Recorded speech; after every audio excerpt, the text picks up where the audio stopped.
സ്നേഹം, ദിവ്യസ്നേഹം, സ്നേഹം, ദിവ്യസ്നേഹം. ഇന്ന് നമുക്ക് വായിക്കാം യെശയ്യാവിന്റെ പുസ്തകം 61 അധ്യായം. 1 മുതൽ വായിക്കുന്നു, കേൾക്കുക. എളിയവരോട് സദ്വർത്തമാനം ഘോഷിപ്പാൻ യഹോവ എന്നെ അഭിഷേകം ചെയ്തിരിക്കൊണ്ട് യഹോവയായ കർത്താവിന്റെ ആത്മാവ് എന്റെ മേൽ ഇരിക്കുന്നു. ഹൃദയം തകർന്നവരെ മുറിവ് കെട്ടുവാനും തടവുകാർക്ക് വിടുതലും ബദ്ധന്മാർക്ക് സ്വാതന്ത്ര്യവും അറിയിപ്പാനും യഹോവയുടെ പ്രസാദവർഷവും നമ്മുടെ ദൈവത്തിന്റെ പ്രതികാര ദിവസവും പ്രസിദ്ധമാക്കുവാനും ദുഃഖിതന്മാരെയൊക്കെയും ആശ്വസിപ്പിക്കുവാനും സിയോനിലെ ദുഃഖിതന്മാർക്ക് വെണ്ണീറിന് പകരം അലങ്കാരമാലയും ദുഃഖത്തിന് പകരം ആനന്ദ തൈലവും വിഷ്ണുമനസ്സിന് പകരം സ്തുതി എന്ന മേലാടയും കൊടുപ്പാനും അവൻ എന്നെ അയച്ചിരിക്കുന്നു. അവൻ മഹത്വീകരിക്കപ്പെടേണ്ടതിന് അവർക്ക് നീതിവൃക്ഷങ്ങൾ എന്നും യഹോവയുടെ നടുതല എന്നും പേരാകും. ദൈവം തന്റെ പുത്രനെ ഈ ലോകത്തിലേക്ക് അയക്കുവാൻ ഇടയായി. ദൈവം ലോകത്തെ ഒരുപാട് സ്നേഹിച്ചിട്ട് തന്റെ ഏകജാതനായ പുത്രനെ ഈ ലോകത്തിലേക്ക് അയക്കാനിടയായി. എന്തുകൊണ്ടാണ് യേശുക്രിസ്തു ഈ ലോകത്തിലേക്ക് വന്നത്? എന്തുകൊണ്ടാണ് യേശുക്രിസ്തു ഈ ലോകത്തിൽ വന്ന് ജനിച്ചത്, ജീവിച്ചത്, മരിച്ചത്, ഉയർത്തെഴുന്നേൽക്കാൻ ഇടയായത്? ഈ ലോകത്തിലുള്ള മനുഷ്യന് എന്താണ് ആവശ്യം? നാം മനുഷ്യനായിട്ട് ഈ ലോകത്തിൽ സന്തോഷത്തോടെ സമാധാനത്തോടെ ജീവിക്കണമെന്നുണ്ടെങ്കിൽ നമുക്കെന്താണ് വേണ്ടത്? പറയൂ. പണമാണെന്ന് ചിലർ പറയും. പണം കൊണ്ട് നമ്മുടെ ബുദ്ധിമുട്ട് മാറാൻ കഴിയുമായിരുന്നെങ്കിൽ ഒരു കോടീശ്വരനായിട്ട് യേശു കർത്താവ് ഈ ലോകത്തിലേക്ക് വരുമായിരുന്നു.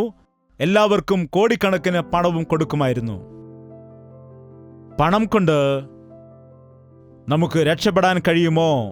ഭിക്ഷയാചിക്കുന്ന ഒരു ഭിക്ഷക്കാരനെ നോക്കിയിട്ട് ഒരു കോടീശ്വരനായിരിക്കുന്നതായ ഒരു വ്യക്തി ഈ ഭിക്ഷക്കാരനെ കണ്ടിട്ട് ദയ തോന്നിയിട്ട് 1 കോടി രൂപ കൊടുക്കുവാൻ ഇടയായി. ആ പണം കിട്ടിയപ്പോൾ അവൻ നേരെ എവിടേക്ക് ചെന്നെന്നറിയാമോ? നിങ്ങൾക്ക് കിട്ടിയെങ്കിൽ നിങ്ങൾ നേരെ എവിടേക്ക് പോകും? ആലോചിച്ച് നോക്കൂ. കേൾക്കാൻ നല്ല രസമുണ്ട് അല്ലേ? സന്തോഷത്തോടെ വാങ്ങിച്ചിട്ട് 1 കോടി രൂപ കിട്ടി. കർത്താവേ, നിനക്ക് സ്തോത്രം ചെയ്യുന്നു. ആ പണവുമായിട്ട് നിങ്ങൾ എന്തു ചെയ്യും? പറയൂ. ചിലരാണെങ്കിൽ വലിയൊരു കടയിൽ പോയിട്ട് പട്ടുസാരി വാങ്ങാനിടയാകും. അല്ലെങ്കിൽ സ്വർണ്ണക്കടയിൽ ചെയ്തിട്ട് 3-4 സ്വർണ്ണമാല വാങ്ങാനിടയാകും. ഒരു വീട് വാങ്ങാനിടയാകും. ഒരു കാറ് വാങ്ങാനിടയാകും. ഇനിയും പണമുണ്ടെങ്കിൽ എന്ത് ചെയ്യും? ഭർത്താവ് വന്നിട്ട്, പണമിങ്ങിതാ, ഇത്ര പണം നിനക്കെന്തിനാണ്? എനിക്കിതാ 1 ലക്ഷം രൂപ എന്ന് പറഞ്ഞിട്ട് ആ പണവും വാങ്ങി നേരെ എങ്ങോട്ട് പോകും? ഇപ്പോൾ നേരെ കളർ ഷാപ്പിൽ പോകില്ല. എവിടേക്ക് പോകും? ബ്രാൻഡ് ഷാപ്പിലേക്ക് പോകും. നാടൻ കള്ളൊന്നും ഞാൻ കുടിക്കത്തില്ല. സർക്കാരിന്റെ കള്ള് എനിക്ക് വേണ്ട. എന്താണ് എനിക്ക് വേണ്ടത്? വിദേശ മദ്യം, റമ്മും ഗിമ്മും ഒക്കെ വേണമെന്ന് പറയും. ഫോറിൻ സാധനമേ ഞാൻ കുടിക്കൂ എന്ന് പറയാനിടയാകും. എന്താണ്? പണം കൂടുതൽ ലഭിക്കുമ്പോൾ മനുഷ്യൻ ചീത്തയാവുകയാണോ നന്നാവുകയാണോ ചെയ്യുന്നത്? ചീത്തയാകും. പണമുള്ളവന് ദൈവത്തെ ഓർമ്മ വരില്ല. മനുഷ്യന് ആവശ്യമായിരിക്കുന്നത് പണമല്ല. പണം കൊണ്ടെല്ലാം വാങ്ങാൻ കഴിയും. പണം കൊണ്ട് കിടക്ക വാങ്ങാം, എന്നാൽ ഉറക്കം വാങ്ങാൻ കഴിയുമോ? പണം കൊണ്ട് ആഹാരം വാങ്ങാൻ കഴിയും. വിശപ്പ് വാങ്ങാൻ കഴിയുമോ? പണം കൊണ്ട് വസ്ത്രങ്ങൾ വാങ്ങാൻ കഴിയും. ആരോഗ്യം വാങ്ങാൻ കഴിയുമോ? മനുഷ്യന് ആവശ്യമായിരിക്കുന്നത് പണമല്ല. അതുമാത്രമല്ല, ക്രോധ ദിവസത്തിൽ സമ്പത്ത് ഉപകരിക്കുന്നില്ല. നീ രക്ഷിക്കപ്പെടണമെന്നുണ്ടെങ്കിൽ, നിനക്ക് സ്വർഗത്തിൽ പോകണമെന്നുണ്ടെങ്കിൽ ഈ ലോകത്തിൽ പണം കൊടുത്ത് ഏതു ടിക്കറ്റും വാങ്ങാം. എന്നാൽ സ്വർഗത്തിൽ പോകുന്ന ടിക്കറ്റ് മാത്രം നിനക്ക് വാങ്ങുവാൻ കഴിയില്ല. അങ്ങനെ വാങ്ങുവാൻ കഴിയുമായിരുന്നെങ്കിൽ കോടിക്കണക്കിന് പണം കൊടുത്ത ടിക്കറ്റ് സ്വന്തമാക്കി കോടീശ്വരന്മാർ മാത്രം സ്വർഗത്തിൽ പോകുമായിരുന്നു. പാവപ്പെട്ടവർക്ക് ഒന്നും ദൈവരാജ്യത്തിൽ കടക്കുവാൻ കഴിയുമായിരുന്നില്ല. എന്നാൽ നമ്മെ വിലയ്ക്ക് വാങ്ങിയത് പൊന്നും വെള്ളിയും കൊടുത്തിട്ടല്ലായിരുന്നു, മറിച്ച് രക്തം കൊടുത്തായിരുന്നു. മനുഷ്യന് വേണ്ടത് പണമല്ല. മനുഷ്യന് വേണ്ടത് ഈ ലോകത്തിലുണ്ടായിരിക്കുന്നതായ വസ്തുക്കളും വാഹനങ്ങളുമല്ല. മനുഷ്യൻ സമ്പത്തും വീടുമൊക്കെ ഉണ്ടെങ്കിൽ സുഖമായി വസിക്കുമെന്ന് അറിഞ്ഞിരുന്നുവെങ്കിൽ കർത്താവ് ഒരു റിയൽ എസ്റ്റേറ്റ് മാനേജരായിട്ട് വരുമായിരുന്നു. വന്നിട്ട് എല്ലാവർക്കും സ്വന്തമായി ഓരോ വീട് വെച്ച് കൊടുത്തിട്ട് പോകുമായിരുന്നു. വീടാണോ പ്രധാനം? വീട്ടുകാരനാണോ പ്രധാനം? വീടാണോ പ്രധാനം? വീട്ടിലെ സമാധാനമാണോ പ്രധാനം? ചില ധനവാന്മാർക്ക് ഒന്നല്ല, നാട് മുഴുവൻ വീടുകൾ കാണും. പല നാട്ടിലും അതുകൊണ്ട് ഭാര്യമാരും കാണും. അവസാനം ഏത് ഭാര്യയോടൊപ്പം ജീവിക്കണമെന്നറിയാതെ കോടതി മുഴുവൻ കയറിയിറങ്ങി ജീവിതം താറുമാറായി പോകാനിടയാകും. മനുഷ്യന് ആവശ്യമായിരിക്കുന്നത് സമാധാനമാണ്. മനുഷ്യന് ആവശ്യമായിരിക്കുന്നത് മനഃശാന്തിയാണ്.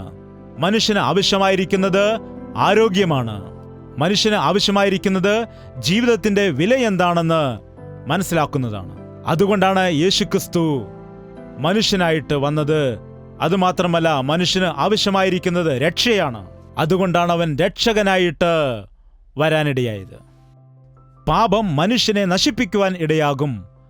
പാപത്തിൽ കൂടി കുറച്ചു സമയം അവന് സന്തോഷമായിരിക്കാൻ കഴിയും. എന്നാൽ അല്പസമയത്തേക്കുള്ളതായ ആ പാപത്തിന്റെ സുഖം പിന്നീട് ആ മനുഷ്യനെ ദുഃഖിതനാക്കി മാറ്റുകയാണ് ചെയ്യുന്നത്. അനേകം ആളുകൾ ശരീരത്തിന്റെ ഇച്ഛ നിറവേറ്റാൻ വേശ്യയുടെ അടുക്കൽ പോകാറുണ്ട്.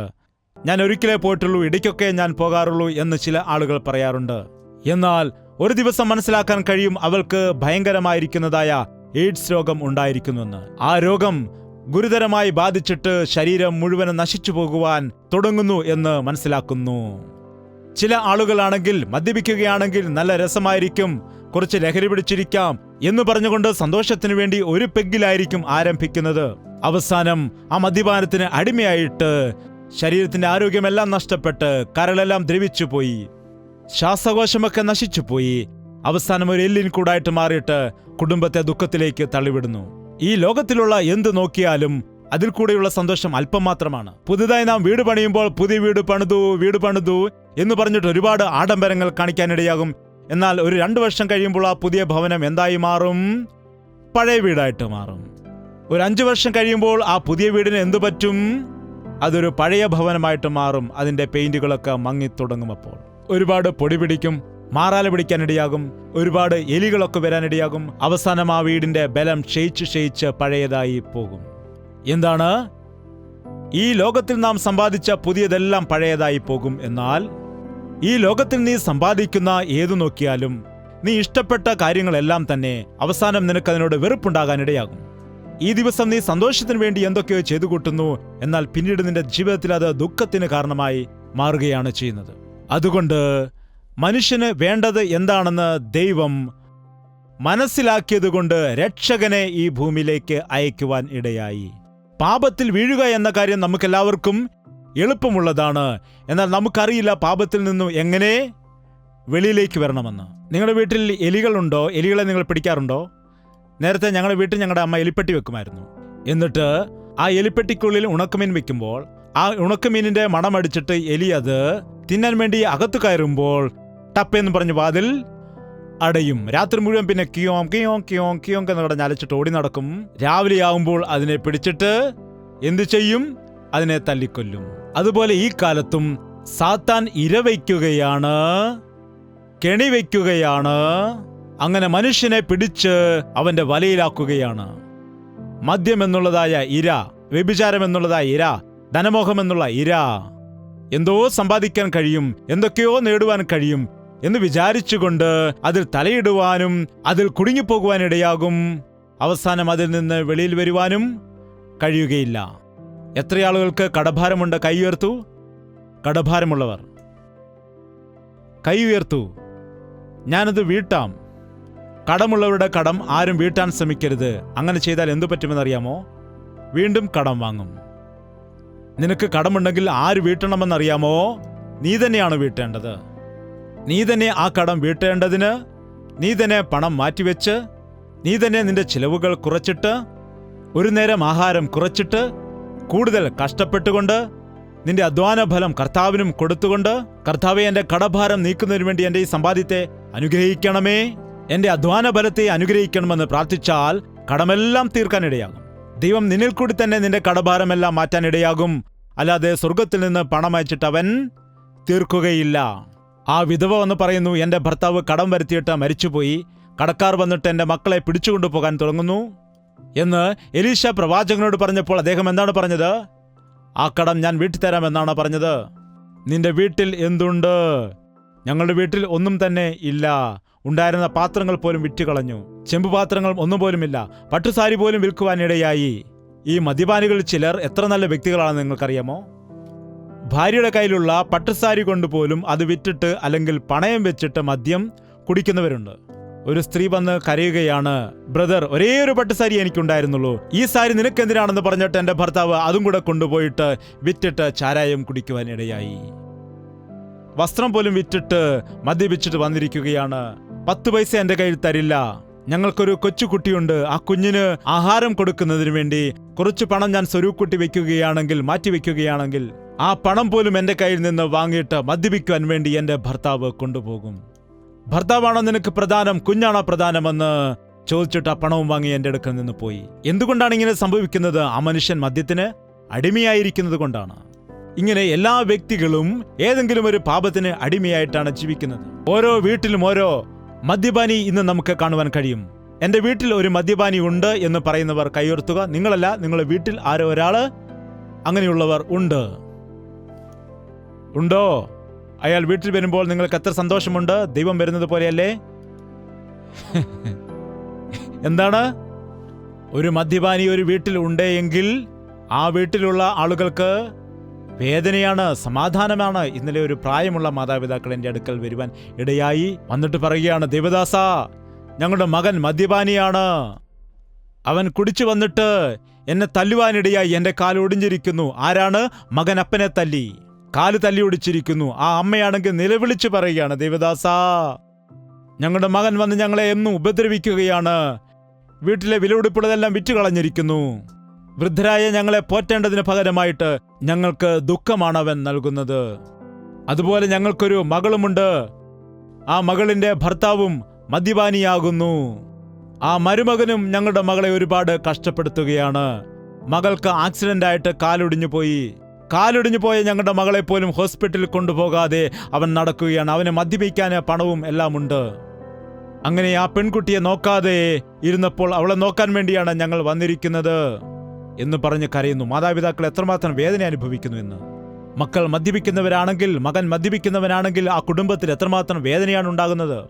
നോക്കൂ, പിശാച് നമ്മെ ബന്ധിപ്പിക്കുകയാണ്. പാപം ചെയ്യുന്ന മനുഷ്യൻ പാപത്തിന് അടിമയാണ്. മദ്യപാനി മദ്യപാനത്തിന് അടിമയാണ്. വ്യഭിചാരം ചെയ്യുന്നവൻ വ്യഭിചാരത്തിന് അടിമയാണ്. കള്ളം പറയുന്നവൻ കള്ളത്തിന് അടിമയാണ്. നിങ്ങൾ ചീത്ത വിളിക്കാറുണ്ടോ? ചിലരുടെ ഭാഷ പോലും ചീത്തയായി മാറിയിരിക്കുന്നു. ജാഗ്രത, നാം ദൈവമക്കളായ ശേഷം നമ്മുടെ നാക്കിന് നിയന്ത്രണമുണ്ടായിരിക്കണം. നമ്മുടെ നാവിൽ ചീത്ത വരുവാൻ പാടില്ല. ചിലർ പറയും, അതെനിക്ക് ശീലമായിരിക്കുന്നു. ചീത്ത പറച്ചിലിന് അടിമയായി പോയിരിക്കുകയാണ്. നിന്റെ ഹൃദയത്തിൽ എന്താണോ നിറഞ്ഞിരിക്കുന്നത്, നിന്റെ വായ് അത് സംസാരിക്കാനിടയാകും. ഹൃദയം നിറഞ്ഞു കവിയുന്നത് വായ് സംസാരിക്കുന്നു. അത് നിന്റെ ഹൃദയത്തിൽ ഉള്ളതാണ് വായിൽ കൂടി വരുന്നത്. നീ ദൈവവചനം വായിക്കുകയാണെങ്കിൽ, ദൈവമക്കളുടെ ഇടയിലാകുന്നു എങ്കിൽ നിന്റെ മനസ്സു നിറയെ ദൈവത്തിന്റെ വചനമായിരിക്കും. ഇന്നുള്ളതായ എല്ലാ വ്യക്തികളും ഏതോ ഒരു പാപത്തിന് അടിമയായിരിക്കുന്നു, ഏതോ ഒരു ചീത്ത സ്വഭാവത്തിന് അടിമയായിരിക്കുകയാണ്, കുടുങ്ങിക്കിടക്കുകയാണ്. അതുകൊണ്ടാണ് യേശു കർത്താവ് ഈ ലോകത്തിലേക്ക് വന്നത്. എന്തിനാണ് വന്നത്? എളിയവരോട് സദ്വർത്തമാനം ഘോഷിപ്പാൻ യഹോവ എന്നെ അഭിഷേകം ചെയ്തിരിക്കുന്നു. കടം വാങ്ങിയ ആളുകളെ തടവറയിലാക്കാറുണ്ട്. തടവറയിൽ കിടക്കുന്ന മനുഷ്യന് സ്വാതന്ത്ര്യം കാണില്ല. ആ ജയിലർ പറയുന്നത് അനുസരിച്ചുകൊണ്ട് വെളിയിൽ പോകാൻ പറയുമ്പോൾ വെളിയിൽ പോകുവാനിടയാകും. വെളിയിൽ എന്ന് പറയുമ്പോൾ ആ തടവറയ്ക്കുള്ളിൽ തന്നെയാണ്, ആ പരിധിക്കുള്ളിൽ തന്നെ. അവരെന്താണോ തരുന്നത് അത് തന്നെ കഴിക്കണം. എന്തു പണി പറഞ്ഞാലും അത് ചെയ്തു കൊടുക്കണം. അങ്ങനെ തന്നെ ശീലിച്ചുകൊണ്ട് അവസാനം സ്വാതന്ത്ര്യം നഷ്ടപ്പെട്ട ഒരു ജീവിതമാണ് നയിക്കുന്നത്. അവർക്ക് 2 വർഷം ജയിൽ ശിക്ഷയാണെന്ന് പറഞ്ഞുവെന്ന് വിചാരിക്കട്ടെ. ഒരു ദിവസം ഒരു ജയിലർ വന്നിട്ട് പറയുകയാണ്, മകനെ, നിന്റെ ശിക്ഷാകാലം അവസാനിച്ചിരിക്കുന്നു, നാളെ മുതൽ നിനക്ക് ശിക്ഷയില്ല, നിനക്ക് വെളിയിലേക്ക് പോകുവാൻ കഴിയും എന്ന് പറയുകയാണെന്ന് വിചാരിക്കും. അപ്പോൾ അവൻ എന്ത് തോന്നും? എന്ത് സന്തോഷം തോന്നും? എത്രമാത്രം അവന് സന്തോഷം തോന്നും? പാപത്തിന് അടിമയായി പോയിരിക്കുന്ന നമുക്ക് നമ്മുടെ കടഭാരങ്ങളെല്ലാം തീർത്ത് നമ്മുടെ ശിക്ഷാഫലം അവൻ അനുഭവിച്ച് നമുക്ക് വിടുതൽ നൽകുന്നതിന് വേണ്ടിയാണ് യേശു കർത്താവ് ഈ ലോകത്തിലേക്ക് വന്നത്. അവൻ പറയുന്ന സുവിശേഷം എന്താണെന്ന് ചോദിച്ചാൽ, നിന്റെ പാപം കാരണം നീ നശിച്ചിരിക്കുന്നു, നിന്റെ പാപത്താൽ നീ തകർന്നു പോയിരിക്കുന്നു, നിന്റെ പാപം കാരണം നീ രോഗത്തിന് അടിമയായിരിക്കുന്നു, നിന്റെ പാപത്താൽ നീ ദുഃഖിതനായിരിക്കുകയാണ്, നിന്റെ പാപത്താൽ നീ വേദന അനുഭവിച്ചുകൊണ്ടേ ഇരിക്കുകയാണ്. ഒരു പ്രത്യാശയുമില്ലാത്ത അവസ്ഥയിൽ നീ ആയിരിക്കുന്നു. ഇതാ, ഈ ദിവസം മുതൽ നിനക്ക് വിടുതൽ വരികയാണ്. യേശുവിന്റെ വചനത്തിൽ എത്ര വലിയ ശക്തി ഉണ്ടെന്നറിയാമോ? അവൻ വിടുതൽ എന്ന് പറഞ്ഞാൽ മാത്രം മതി. മരിച്ചിട്ട് 4 ദിവസമായി കല്ലറയിലായിരിക്കുന്ന ലാസറേ, പുറത്തു വരൂ എന്ന് പറഞ്ഞപ്പോൾ എന്താണ് സംഭവിച്ചത്?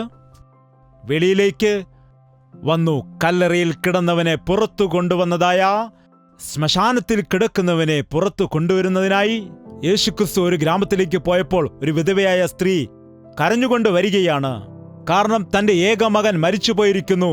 അവന്റെ ശവശരീരം ഒരു മഞ്ചത്തിൽ കിടത്തി കൊണ്ടുവരുന്ന സമയത്താണ് യേശു ആ വഴി വന്നത്. യേശു അവരെ കണ്ടപ്പോൾ, അവരുടെ കണ്ണുനീർ കണ്ടപ്പോൾ, ആ മകൻ മരിച്ച ആ നിമിഷം മുതൽ തന്നെ ആ മാതാവിന്റെ കണ്ണുനീർ തോർന്നിട്ടേയില്ല. നിങ്ങൾ എപ്പോഴെങ്കിലും മരണവീട്ടിൽ പോയിട്ടുണ്ടോ? നിങ്ങൾ സംസാരിക്കൂ. ചെന്നിട്ട് നിങ്ങൾ എന്തു ചെയ്യും? ആ വീട്ടിലുള്ളവരുടെ മാതാവോ പിതാവോ ആരെങ്കിലും മരിച്ചു പോയിരിക്കുന്നുവെങ്കിൽ, അല്ലെങ്കിൽ സഹോദരനോ സഹോദരിയോ മരിച്ചെങ്കിൽ നിങ്ങൾ അവിടെ ചെന്നിട്ട് എന്താണ് ചെയ്യുന്നത്? ചേച്ചി എന്ന് നിങ്ങൾ പറയും. അപ്പോൾ തന്നെ ആ സഹോദരി കരഞ്ഞ് കരഞ്ഞ് തളർന്നിരിക്കുകയായിരിക്കും. അപ്പോൾ നിങ്ങൾ അങ്ങോട്ട് ചെന്നിട്ട് ചേച്ചി എന്ന് വിളിക്കുമ്പോൾ എന്താണ് ചെയ്യുന്നത്? വീണ്ടും ആ സഹോദരി നിങ്ങളെ കാണുമ്പോൾ വീണ്ടും കരയുകയാണ്. നിങ്ങൾ വന്നു കഴിഞ്ഞിട്ട് മറ്റൊരാൾ ചെല്ലും. അവർ ചെന്നിട്ട് എന്താണ് ചെയ്യുന്നത്? കരയല്ലേ ചേച്ചി, കരയല്ലേ ചേച്ചി എന്ന് നിങ്ങൾ പറയുമ്പോൾ വീണ്ടും കരയാൻ വേണ്ടി അവരെ പ്രോത്സാഹിപ്പിക്കുകയാണ് ചെയ്യുന്നത്. ഫലമായി വീണ്ടും കരയുകയാണ് അവർ. കരയുന്നവരെ വീണ്ടും കരയിപ്പിക്കുകയല്ലാതെ കരയുന്നവരെ ആശ്വസിപ്പിക്കുവാൻ നമുക്കൊരിക്കലും കഴിയില്ല. എന്നാൽ യേശു അവളുടെ ദുഃഖത്തെ കണ്ടുകൊണ്ട് കരയരുത് എന്ന് പറഞ്ഞില്ല. ആ മഞ്ചത്തിൽ തൊട്ടപ്പോൾ ആ മകൻ ജീവനോടെ എഴുന്നേൽക്കാനിടയായി. ഇപ്പോൾ അവർ എന്താണ് ചെയ്യുന്നത്? എന്റെ മോനെ, എന്റെ മോനെ, നീ എന്നെ വിട്ടു പോയല്ലോ എന്ന് പറഞ്ഞ് കരഞ്ഞവൾ ഇപ്പോൾ നോക്കുക, മകൻ ജീവിച്ചിരിക്കുന്നു കാണുമ്പോൾ. ആരെങ്കിലും പറയണമോ കരയരുതെന്ന്? എത്ര സന്തോഷമുണ്ടാകും അവരുടെ ഹൃദയത്തിലപ്പോൾ, എത്ര ആനന്ദമുണ്ടാകാനിടയാകും. യേശുക്രിസ്തുവിന്റെ വാക്കിൽ എത്ര ശക്തിയുണ്ടെന്നറിയാമോ? നമ്മുടെ ദുഃഖത്തെ, നമ്മുടെ കണ്ണുനീരിനെ സന്തോഷമായിട്ടവന് മാറ്റുവാൻ കഴിയുന്ന ദൈവമാണ്. നിന്റെ ദുഃഖകാലം തീർന്നു പോയിരിക്കുന്നു. നിന്റെ ബന്ധനങ്ങൾ അഴിഞ്ഞിരിക്കുന്നു. നിന്നെ പിശാചിന്റെ ബന്ധനത്തിൽ നിന്ന് വിടുവിക്കുവാൻ വേണ്ടിയാണ് ഞാൻ വന്നതെന്ന് കർത്താവ് നിന്നോട് പറയുകയാണ്. വചനത്തിൽ പറയുന്നുണ്ട്, അവൻ തന്റെ വചനത്തെ അയച്ചുകൊണ്ട് അവരെ സൗഖ്യമാക്കി എന്ന്. ഞാൻ എവിടെ നിന്നാണ് ദൂരത്തു നിന്നും നിങ്ങളുടെ അരികിലേക്ക് വന്നിരിക്കുന്നത്? നാം എല്ലാവരും ചേർന്നിട്ട് കർത്താവ് നൽകുന്നതായ വിടുതലിനെ അനുഭവിക്കാനാണ്. അവൻ നൽകുന്ന അനുഗ്രഹത്തെ നമുക്ക് പ്രാപിക്കാനാണ്. അവന്റെ വചനം പ്രസ്താവിക്കുന്നതായ സ്ഥലത്ത് വെളിച്ചമുണ്ടാകുവാനിടയാകും. അവന്റെ വചനം നാം കേൾക്കുന്ന സമയത്തു തന്നെ നമുക്ക് വിടുതൽ സംഭവിക്കും. പിശാചിന്റെ ബന്ധനത്തിൽ നിന്ന് നമുക്ക് വിടുതൽ നടക്കാനിടയാകും. എഴുന്നേറ്റ് നിൽക്കുക. നമുക്കെല്ലാവർക്കും ഇപ്പോൾ പ്രാർത്ഥിക്കാം. ദൈവം നിന്റെ ജീവിതത്തിൽ ഒരു അത്ഭുതം ചെയ്യുവാൻ ആഗ്രഹിക്കുകയാണ്. ഇത് വളരെ പ്രധാനപ്പെട്ട സമയമാണ്. പരിശുദ്ധാത്മാവ് നിങ്ങൾക്ക് വിടുതൽ നൽകുന്നതിന് വേണ്ടി, വിടുതൽ നൽകുന്നതിനായിട്ട് ആഗ്രഹിക്കുന്നു. നീ മദ്യപാനിയാണെങ്കിൽ ഇതാണ് നിന്റെ അവസാനത്തെ മദ്യപാനത്തിന്റെ ദിവസം. നീ വ്യഭിചാരിയാണെങ്കിൽ ഇന്നു തന്നെ അത് അവസാനിപ്പിക്കണം. നിന്റെ ശരീരം ശുദ്ധീകരിക്കണം. നീ കടഭാരത്തിലാണെങ്കിൽ ഇതാണ് അവസാനം. നിന്റെ കടഭാരം മാറും. നിന്നെ കടം കൊടുക്കുന്ന സ്ഥിതിയിലേക്ക് ദൈവം മാറ്റുവാൻ പോവുകയാണ്. നിന്റെ ബന്ധനം എന്താണ്? പാപത്തിന്റെ ബന്ധനം നിന്നിൽ ഏതാണ്? നിന്റെ ജീവിതത്തെ നശിപ്പിക്കുന്നതായ ദുശ്ശീലം ഏതാണ്? നീ ഇടറിപ്പോകുന്നതക്കവണ്ണമുള്ള പ്രതികൂലം എന്താണ്? ഈ ദിവസം നിനക്ക് വിടുതലാകുന്നു. ഈ വിടുതൽ പ്രസംഗിക്കുവാൻ കർത്താവ് പറഞ്ഞിരിക്കുന്നു. നീ കണ്ണുനീരൊഴുക്കുകയാണോ? ആശ്വസിപ്പിക്കാൻ വേണ്ടി കർത്താവ് വന്നിരിക്കുന്നു. മനസ്സിൽ നീ വിങ്ങി വിങ്ങി നീറുന്ന സ്ഥിതിയിലാണോ? ആരോടും പങ്കുവയ്ക്കാൻ കഴിയാത്ത ദുഃഖത്തിലാണോ നീയുള്ളത്? വായി തുറന്ന് നീ കർത്താവിനോട് പറയൂ. നിങ്ങളുടെ 2 കരങ്ങളും സ്വർഗത്തിലേക്ക് ഉയർത്തി എന്നോടുകൂടെ ഈ പ്രാർത്ഥനയിൽ ഏകീഭവിക്കുക.